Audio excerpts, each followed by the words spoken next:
Hey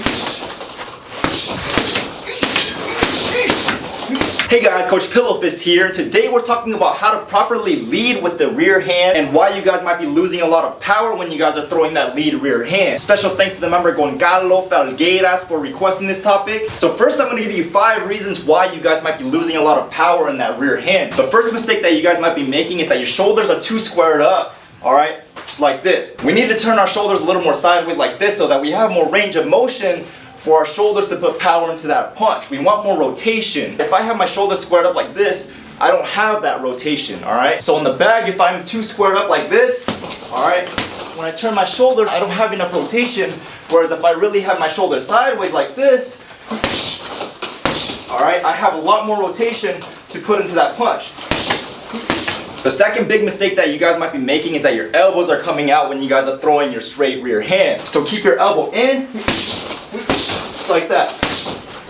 So the third big mistake that you guys can be making is to not turn your shoulders fast enough. A lot of the times people throw that straight right hand, alright, and their hand gets there faster than the shoulders can turn. Then it basically turns into an arm punch, and we don't want that. The force and power behind your punch should come from your turn of your shoulders, right? So we want to turn our shoulders faster, alright?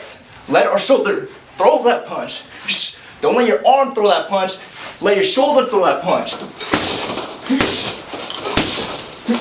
So the bottom line is don't focus on fast hands, focus more on fast shoulders, then your fast hands will come. Number 4, to maximize power in that straight rear hand, you want to make sure that your weight is mostly distributed on your rear foot before you guys throw that punch. So before I throw that straight rear hand, most of my weight's going to stay on this rear foot. Then when I throw that punch, I'm able to transfer all of this weight going forward with forward momentum.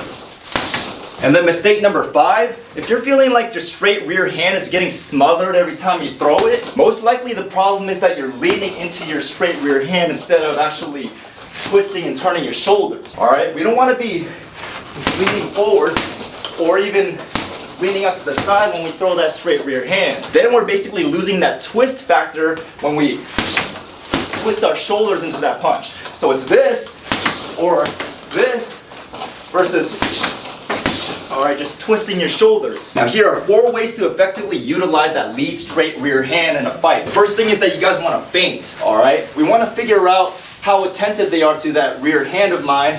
Alright, so I'm going to feint my rear hand, see what they do, see what their response is. Like, are they trying to counterpunch me, right? Then when I feel it's safe, then I can actually throw that straight rear hand. And the next thing that I can do is to probe with my lead hand, just like that. This can act as a rangefinder, alright? Like that. The third thing that I can do is to hold my rear hand a little bit further forward. So instead of having my rear hand all the way back here, where my punch has to travel a greater distance, bring it a little bit further forward like this. Then it doesn't have to travel as much to get to the opponent. And then my last piece of advice, punches don't always have to be powerful in order to be effective, right? Sometimes you just need to touch the opponent with that rear hand, right? So in that case, start your weight off on the front foot, alright, and square your shoulders off a little bit further forward like that. Alright, it's kind of contradicting what I said earlier in this video, but basically we're sacrificing power to be able to touch the opponent a lot quicker. So weight on my front foot, shoulders a little bit squared. Like that. Alright everybody, thank you guys for tuning into that video. If you guys have any questions, please comment down below. Please like, comment, subscribe to the channel, and I'll see you guys in the next one.